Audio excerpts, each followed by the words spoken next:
That's why they build up arms upon arms, because to them it's their survival, not their expansion. And their survival is premised on dominating areas where they exploit and extract for their survival. So it goes like this in this good country of ours.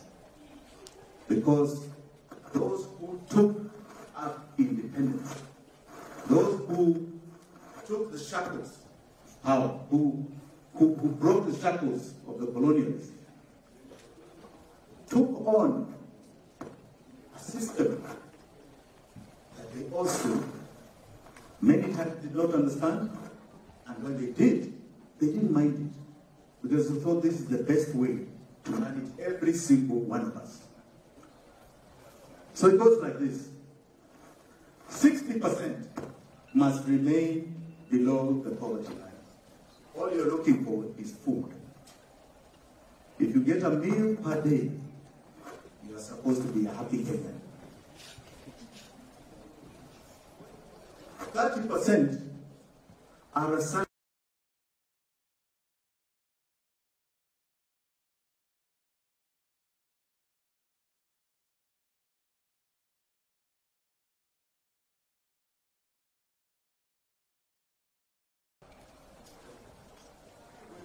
a health crisis away from poverty. And 10% are the ruling elite, of which only 1% are the true winners. If you understand that and accept, because all you need to do is look at numbers. If you accept that and take my theory, then you can divide yourselves here and know that out of the cream that is here before me, only 1% will rise to the top. 60% of you will struggle. Now, if you want to doubt me, let's look at some numbers even on education. So 10.5 million kids go to primary school.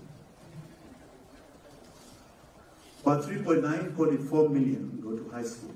So 6 million fall by the wayside. And how many are privileged to come to these corridors? Give me a number. Who knows? Do you know? Does anybody know? Yes? 270 last academic year. 270. Give him a big clap. So from 10 million to 270, what is that percentage?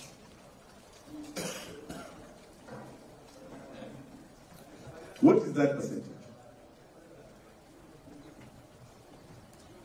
2%? 2.something%?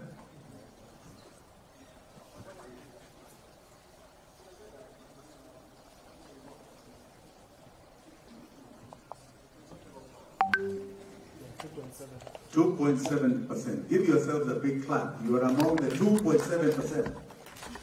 But you see how sad it is.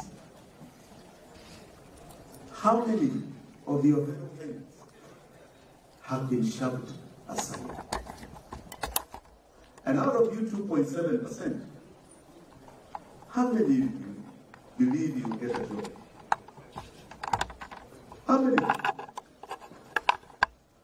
Right. So the system is rigged against you.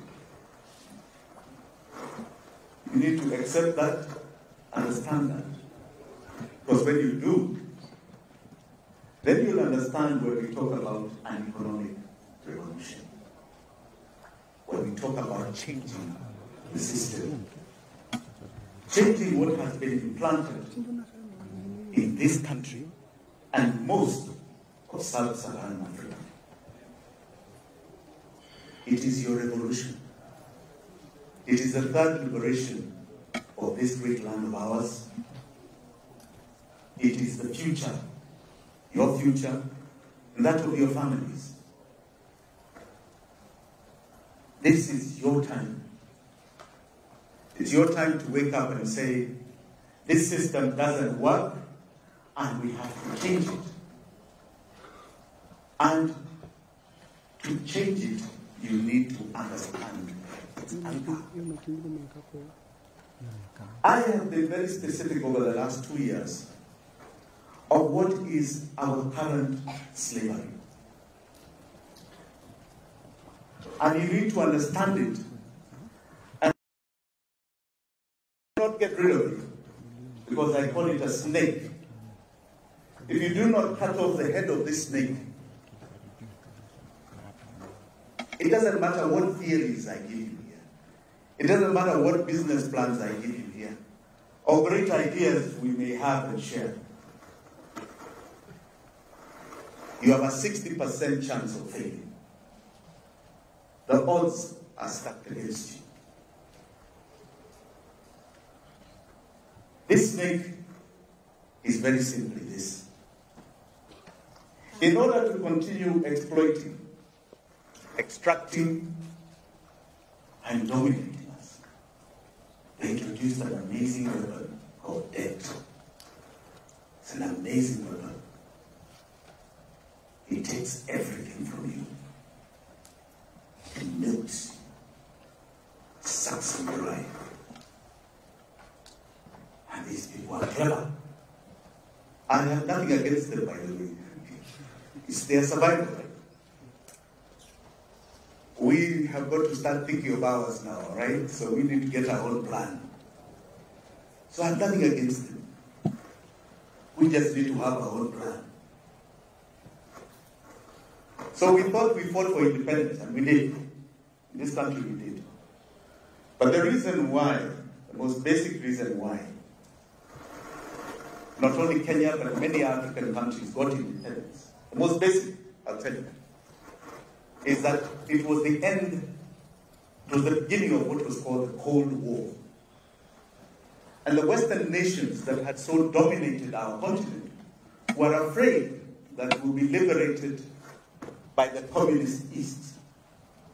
So they decided to free us, give every single country independence, so that we adopt their ways, their Western ways of capitalism and their so-called democracy. Our second liberation, in as much as we had great heroes who fought, I can tell you, because some of us were privy to the goings on at the time and participated. One of the most active embassies in this country for the second liberation was the US Embassy. We had an ambassador here called Ambassador Himstone. Moi used to call him the Nyamachama ambassador because he's going to Nyamachoma everywhere. And all you do is tell people, you people don't know economic rights. You must remove this, your political rights. You must remove this one-party vehicle that has been instituted in you. And if you look at the period, as we were getting our second liberation, out there in the global north, the agenda was the end of the Cold War. The end of the Cold War, they wanted to make sure that they have time to consolidate. Those were the times of huge economic gains for the West. And they wanted to make sure that this place that they wanted to continually dominate, because now you had a lot of dictators and powerful leaders that understood them, that could question them. They wanted to make sure that they got questioned in their own countries. And democracy has a way of doing that. It forces you to deal with your local issues. You saw when Ruto had Gen Z here, he could not fly. He's not flying out because you have a country that's blowing up, you can't leave. So they wanted a situation where you are forced to be domesticated with competition while they consolidate their financial gains and wealth. If you look at history, the growth of the Bretton Woods institutions was when we were busy here fighting for removal of one-party states. That's when they were doing They grew their financial markets and emerging markets beyond your imagination. Numbers that have never been imagined before. The US was printing the dollar like crazy and making sure it becomes the only currency.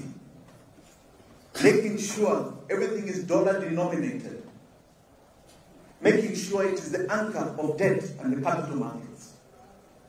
While we are busy fighting for 2A to be removed so that we can have multi-party democracy.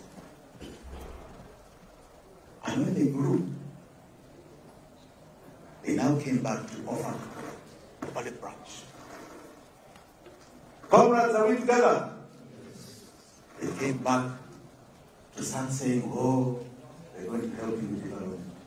Oh, we're going to do this. So us, who were busy trying to come out of our agrarian revolution, had misunderstood their intentions. As we were busy solidifying our independence and our second liberation, they were making sure they had policies, like the Common Agricultural Policy, starting in 1957, that went on into the 70s, both Europe and America, where food, which was plenty here, and don't follow the yardage that they came with cash crops, so we were not growing our food for our existence. It's not completely accurate. Those are scapegoating manenos. We were still selling food to them. They were short of food. But they could not depend on us. They were afraid. So they created a policy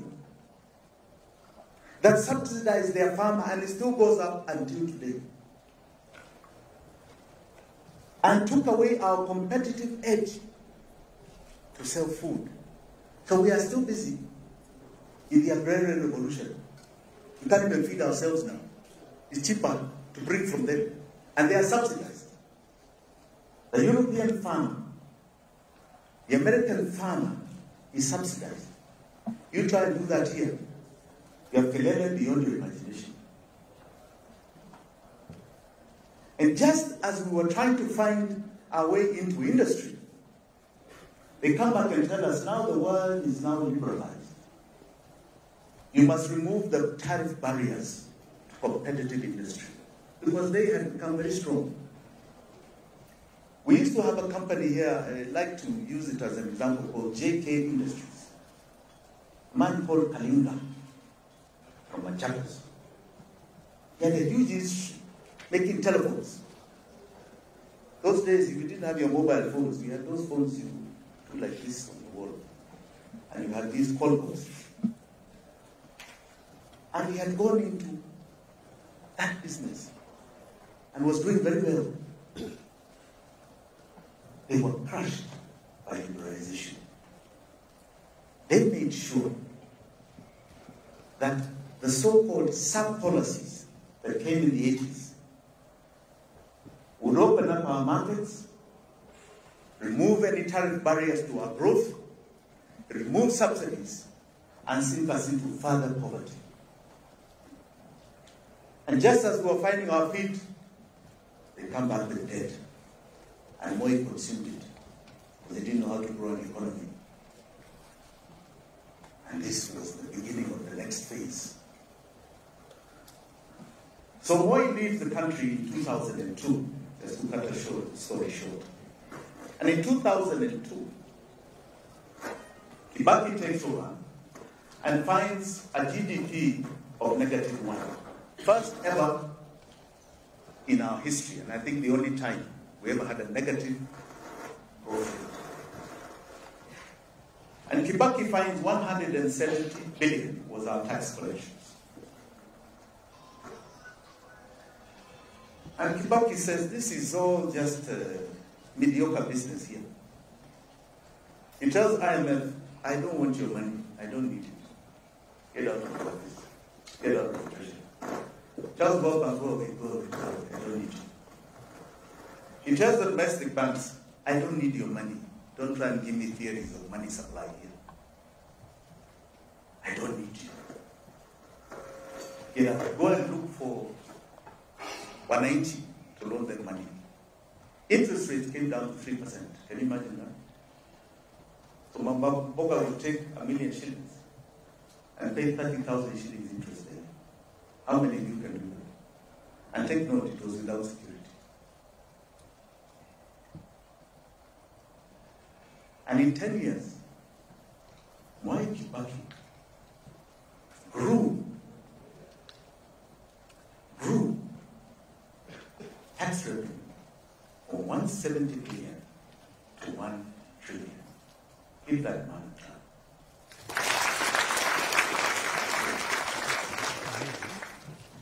And he did not, let some people here not pretend that they are following Mwai Kibaki by increasing your taxes. Mwai Kibaki did not increase anybody's taxes.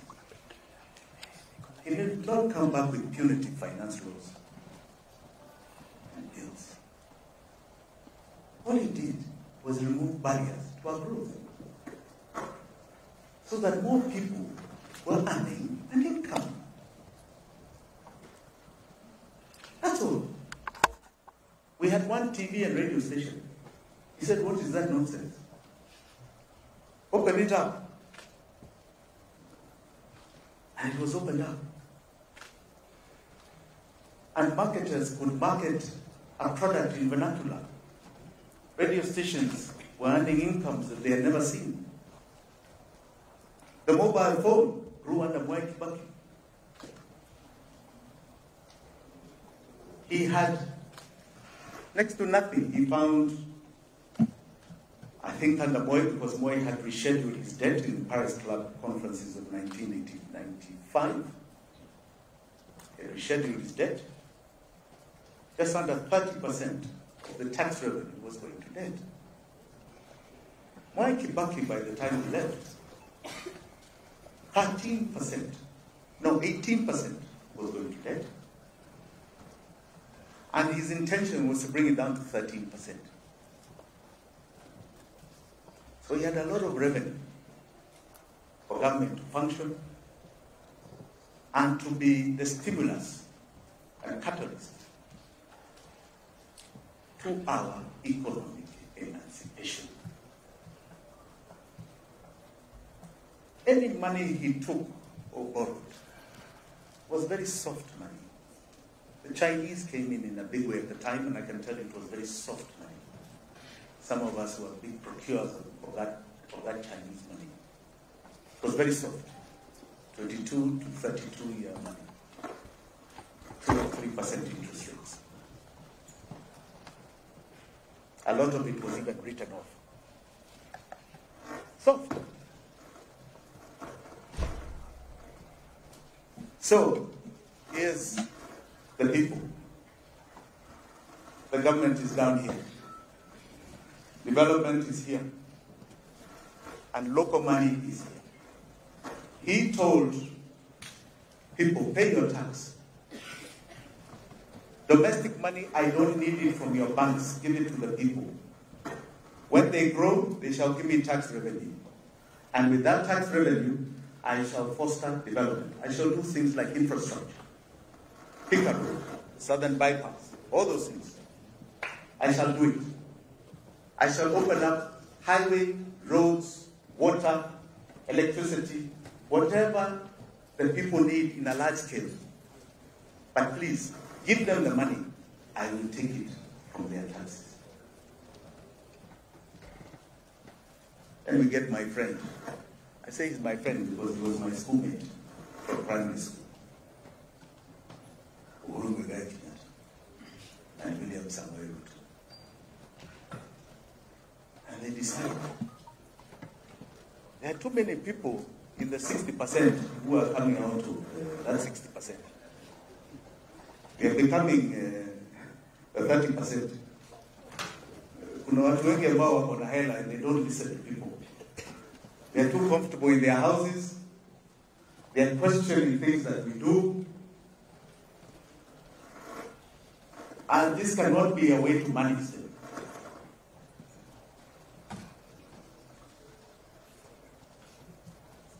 give you a contra-example to that. You've heard of the Chinese-American trade agreement talks that happen every 2 years, where they talk about tariffs and negotiations of trade between the two largest economies in the world. The Democrats have a way of pushing democracy aggressively beyond their borders. So when Bill Clinton was there, I think the premier of China was Paul Zhang. Discussions on that trade agreement were premised on China opening up to more democracy. More democracy. And Bill Clinton insisted, we're not signing until, for example, you allow the Chinese to have free travel beyond your borders, beyond their borders. It's harder to get in and out of China as a Chinese person than a foreigner, by the way. And Zhang said, I have no problem. We shall do it. I have 1.5 billion Chinese. I shall even open up TV. There, by the way, even if you go today, if CNN is showing and there's anything about China, it just blacks out on the TV. Because such a conversation, it just blacks out.